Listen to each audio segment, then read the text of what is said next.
Hello and welcome to Rajya Sabha TV. I'm Tina Jha with News Tonight, where we get you all that's made news through the day.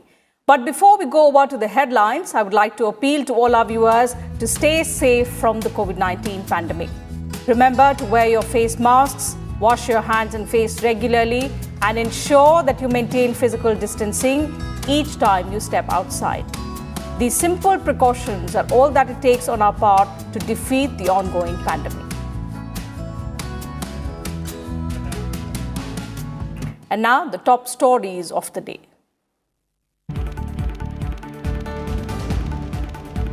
Fugitive Nirav Modi can be extradited to India. UK judge upholds money laundering charges against a businessman. Rejects claims that he could be denied justice in India.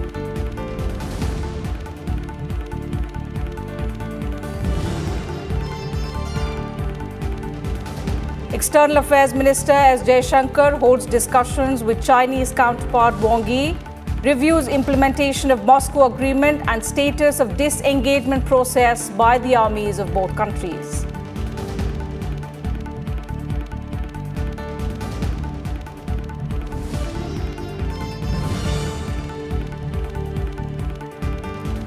India and Pakistan hold DGMO-level talks. Ceasefire enforced in all border areas, including the line of control. Both sides to have hotline contacts and border meetings to resolve prickly situations.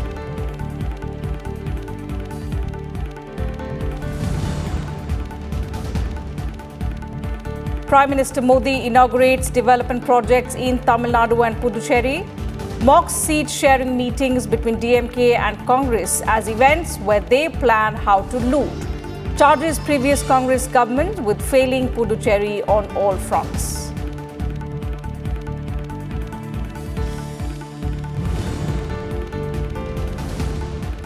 And the government issues guidelines for digital media, specifies 3-tier grievance redressal mechanism and self-regulation body for social media and OTT platforms.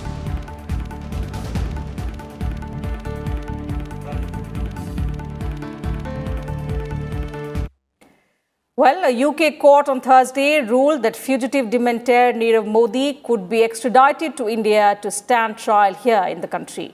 Nirav Modi, wanted in India on charges of fraud and money laundering in the estimated 13,600 crore rupees Punjab National Bank scam case, lost his legal battle against extradition as a UK judge ruled that he does have a case to answer before the Indian courts. The judge will now send his ruling to the UK's Secretary of State, who is authorized to order an extradition under the India-UK extradition treaty and has 2 months within which to make that decision. The Ministry of External Affairs stated that the centre will liaise with UK authorities for the early extradition of Nirav Modi to India. The Westminster Magistrates Court in London has pronounced that Nirav Modi be extradited to stand trial in India. They have dismissed his mental health concerns, and the judge has observed that Nirav Modi conspired to destroy evidence and intimidate witnesses. Now, since the Magistrate Court has recommended Nirav Modi's extradition to the UK Home Secretary, the Government of India would liaise with the UK authorities for his early extradition to India. Nirav Modi is wanted in India on 2 sets of criminal proceedings. First, with the CBI relating to a large-scale fraud upon PNB through the fraudulent obtaining of loan agreements, and the second case with the Enforcement Directorate relating to the laundering of the proceeds of that fraud. He also faces 2 additional charges of causing the disappearance of evidence and intimidating witnesses or criminal intimidation to cause death, which were added on to the CBI case. Nirav Modi, remember, was arrested on an extradition warrant on the 19th of March 2019, and his attempts at seeking bail have been repeatedly turned down.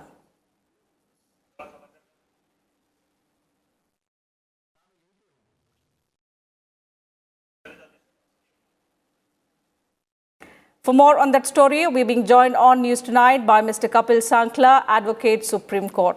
Welcome to News Tonight and Rajya Sabha, Mr. Sankla. So, Nirav Thank you. Modi appears to have lost this extradition case. The UK court today has ruled that he does have a case to answer before Indian courts. But what does the fugitive demander now? What are the options that he has before him? First of all, I'd like to say that this is a very proud moment for us Indians. Yes. I have represented the government of India in international arbitrations and other cases. And there is a shift that I see from the past to the present. The strategies are in place. I think we are very aggressive internationally. We have our defenses and offenses in place. And that's a fantastic thing. And that is why we've got this wonderful order from the magistrates court. The order goes into the very root of the matter and therefore decides and pre-decides various issues and various defenses that Nirav Modi had. Now, as far as the case is concerned, as you're aware, in terms of the extradition treaty, the secretary has to first see whether the case is passed in the three parameters, whether it's a religious case, whether there is a death penalty involved, or whether there is a case where there is any political angle involved. If none of that is concerned, then the matter goes to the magistrate. The magistrate, of course, goes through the entire case, sees whether there's a prima facie case. And the test in such a situation is to see that if a similar offense took place in UK soil, would that be an offense in terms of their penal code? And that being so, the prima facie case is then looked into by the magistrate. Now, the order will go back to the secretary. The secretary will peruse that order and would have 2 months to sign the extradition. Nirav Modi can, of course, challenge the magistrate's order with the leave of the Honorable High Court before the Honorable High Court. Okay. And then thereafter with the leave of the Honorable High Court to the Supreme Court, of course. Now, the second part of it would be that once the secretary passes the extradition order, even then that order can be challenged by Nirav Modi before the Honorable High Court and then, of course, before the Honorable Supreme Court if the leave is so granted. But I understand that the battle is still long. The end is not so close at hand. Delhi dur hai. But what is interesting is that we have actually got positive responses from an international court in 3 different forums. You know, first before the ministry, then before the secretary, and thereafter before the Westminster magistrate. So as far as the battle is concerned, the foundation is very strong. And I'm very hopeful the end result will be in our favor as well. Absolutely. And we are all hopeful for that because the manner in which the Indian agencies have managed to secure a positive order in their favor, and this happens to be the second positive case after Vijay Mallya. So we're all hopeful that Nirav Modi will be extradited very soon. And in this regard, the MEA has also said it will be liaising with the UK authorities. For now, thank you, Mr. Sankla, for joining us on News Tonight and helping us understand as to what options Nirav Modi has, and still, if it's a long road ahead towards getting him back to India, what are the options that the Indian agencies could still explore. Moving on the bulletin, the government on Thursday announced new guidelines to curb misuse of social media platforms and also regulate the OTT platforms. The guidelines will cover digitized content that can be transmitted over the internet or computer networks. The new guidelines require social media firms like Twitter, Facebook, and WhatsApp, and OTT players like Netflix and Amazon to remove any content flagged by authorities and setting up a complaint redressal mechanism. The guidelines also make it mandatory for social media platforms like Twitter and WhatsApp to identify the originator of a message that authorities consider to be anti-national and against security and sovereignty of the country. This is the first time such rules have been framed for digital and online media operating within the country's jurisdiction. The government on Thursday unveiled new policies for social media and over-the-top platforms. In a press conference, Union Minister Ravi Shankar Prasad said the new guidelines will keep an eye on the web content and empower social media users. He also said concerns have been raised over rampant abuse of social media platforms and spread of fake news. The government welcomes criticism and the right to dissent. Let me make it very clear. And social media has been used to ask questions too. But it is very important that the users of social media must be given the forum to raise their grievance and resolution against the use, against the abuse and misuse of social media. As per the Information Technology Guidelines for Intermediaries and Digital Media Ethics Code Rules 2021, social media platforms will be required to remove offensive posts within 24 hours. The platforms will also have to provide information about the person who first posted the content. The platforms will have to appoint a chief compliance officer, a nodal contact person, and a resident grievance officer. The new guidelines will have to be implemented within 3 months. The social media platforms, upon being asked either by a court order or by the government authority, will be required to disclose the first originator of the mischievous tweet or message, as the case may be. And this should be only in relation to sovereignty and integrity of India, number one. Number two, security of the state, public order, relations with foreign states, or rape, sexually explicit material, etc., etc.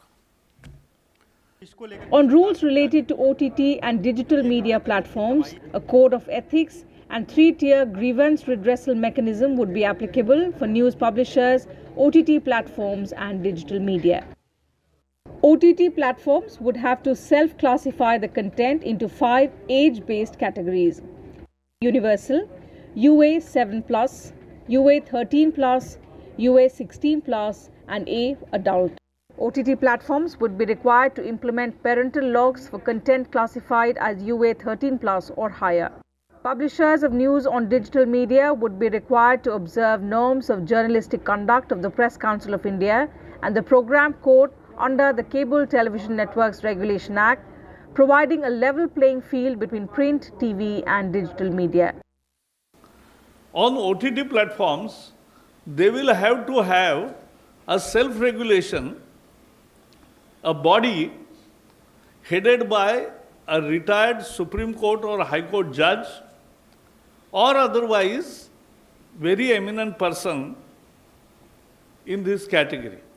According to the government, the guidelines will empower citizens to make informed choices about content and help to fight fake news on digital media through a mechanism of accountability of the publishers. Aruna Thakur's report for Rajya Sabha TV. Prime Minister Narinder Modi inaugurated and laid the foundation stones of multiple developmental projects in Puducherry worth over 3,000 crore rupees. Addressing the gathering, the Prime Minister assured that central government will provide all possible support for the development of the Union Territory. He also said the government is working to boost connectivity in rural and coastal areas.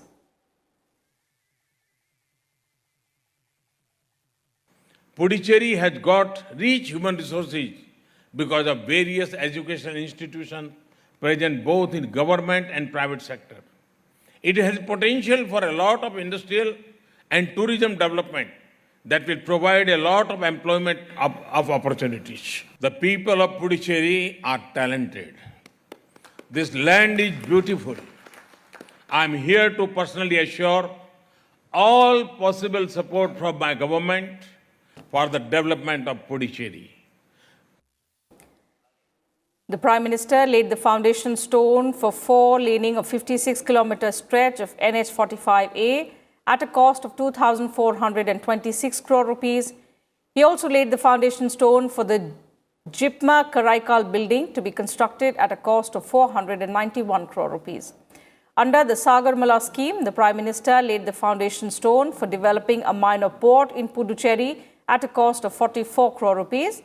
This project will give connectivity to Chennai and facilitate cargo movement for industries in Puducherry.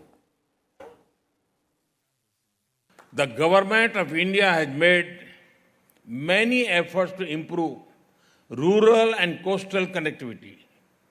The agriculture sector will gain from this. Across India, our farmers are innovating. It is our duty to ensure that produce gets good markets. Good roads do exactly that. Addressing a public rally, the Prime Minister said that the previous Congress government in Puducherry was only interested in serving the High Command in Delhi. He assured that the people of the Union Territory would get people-powered government if they vote for the BJP. He also asserted that he will make Puducherry the best business, educational, spiritual and tourism hub in the country. Puducherry deserves a government whose high command is the people of Puducherry, not a small group of Congress leaders sitting in Delhi. NDA assures Puducherry, the people of Puducherry, the next government will be a people-powered government. The Prime Minister also dedicated to the nation key projects in Tamil Nadu worth over 12,400 crore rupees. He also laid the foundation stone for important initiatives in the southern state. He inaugurated the Neyveli new thermal power project. The project has been built at a cost of around 8,000 crore rupees. Besides, the Prime Minister also inaugurated a 709 megawatt solar power project of NLCIL and over 4,000 tenements in Tirupur, Madurai and Tiruchirappalli. He also laid the foundation stone for the extension, renovation and modernization of Lower Bhavani project system. Tamil Nadu is a heavily urbanized state. The government of India and government of Tamil Nadu are committed to all-round growth of the cities.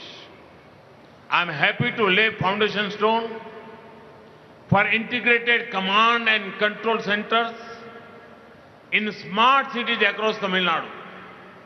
This will provide an intelligent and integrated IT solution to manage various services across these cities. Friends, I am sure that the project launched today will give a big boost to the lives and livelihood of the people of Tamil Nadu. Speaking in Coimbatore, Prime Minister Modi sought to underline his government's commitment for the farmers, saying it has strived to ensure their prosperity and dignity without any dependence on the middlemen. He said the country is witnessing two distinct styles of politics, the opposition's misgovernance with corruption and NDA's governance with compassion. They want to capture power to fill their pockets. DMK and Congress meetings are like corruption hackathons. Their leaders sit and brainstorm how to loot. Those who give most innovative ways are given posts and ministries. The opposition style of politics is based on bullying and harassing. Whenever DMK comes to power, they promote a strongman culture. Union Home Minister Amit Shah said on Thursday that development in Assam is not possible without peace in the region. During a visit to the pole-bound state, Amit Shah visited the Mahamrityunjay temple at Nagaon in the state. Addressing a gathering, the Home Minister said the development of Assam is the top priority for the government. He said the BJP-led government has implemented several welfare measures in the state during the last 5 years, stressing that Assam should be made free from flood, violence and infiltration.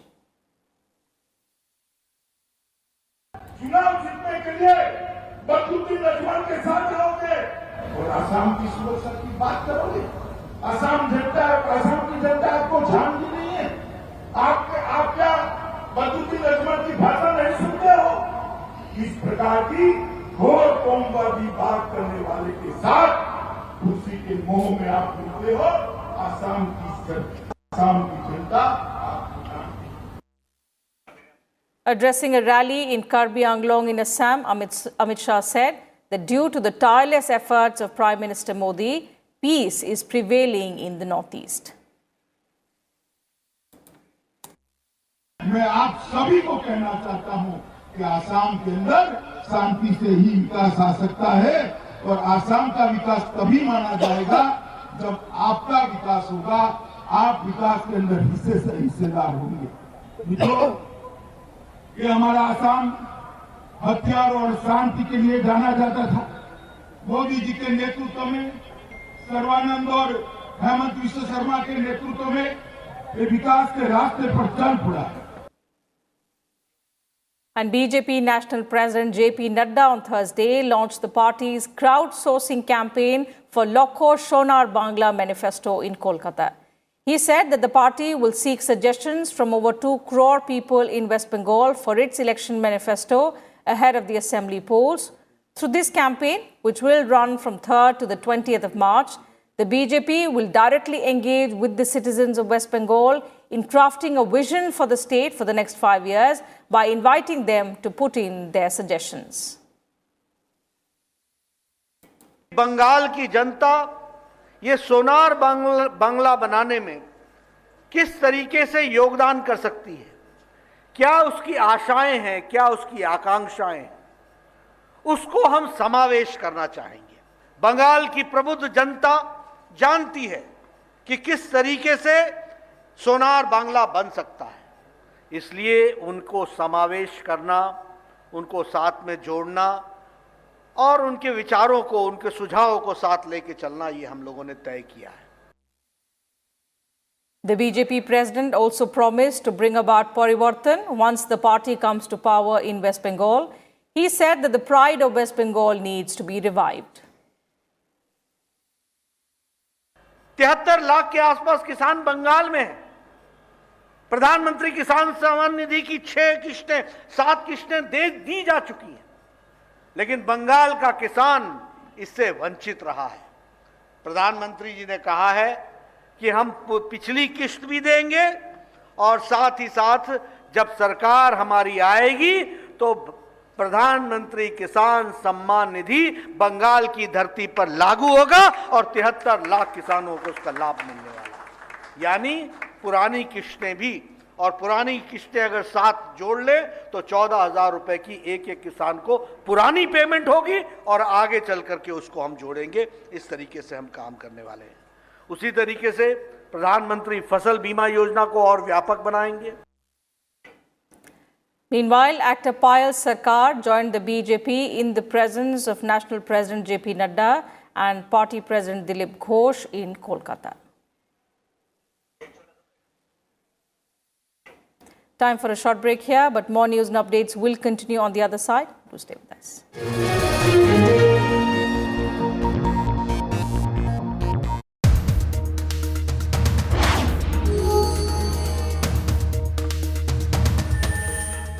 Do you know which article of the Indian Constitution envisaged the post of Controller and Auditor General of India? Your options are A. Article 76, B. Article 153, C. Article 148 and D. Article 127. See the correct answer tonight at 9:30 p.m. only on Rajya Sabha television.